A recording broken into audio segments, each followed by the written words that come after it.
এই তোমাকে বারণ করেছিলাম না পটলের বাবার সাথে মিশতে না? ও তোমার টাকা দিয়ে মদ খায়, তোমার টাকা দিয়ে অ্যাশ করে। তোমাকে বারবার বলেছি ওর বাবার সাথে তুমি কথা বলতে যাবে না। তাও তুমি গেছো।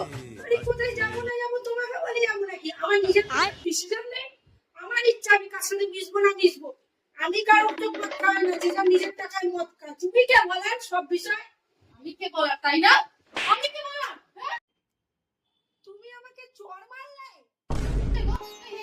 শোনো না, শোনো না, দেখো আমি তোমাকে ওরকম ভাবে বলতে চাই, তুমি তো জানোই বলো আমি খুব রাগ করি, তুমি রাগের মাথায় বলে ফেলেছি। একটু তাকাও, একটু হাসো না, হাসো না, একটু হেসে দাও না। দেখো আজকে আমি চটটা মারতে চাইনি তোমাকে, তুমি একটু বোঝো, একটু হাসো না, হাসো না, প্লিজ একটু হাসো, প্লিজ একটু হাসো, হাসো না, হাসো না। এই তোকে অনেকক্ষণ ধরে হাসতে বলছি না আমি, তুই হাসবি কি হাসবি না বলো, ছাটার বাড়ি নিয়ে তোকে মার করে দিলাম। यजि मंगल भावानया मंगल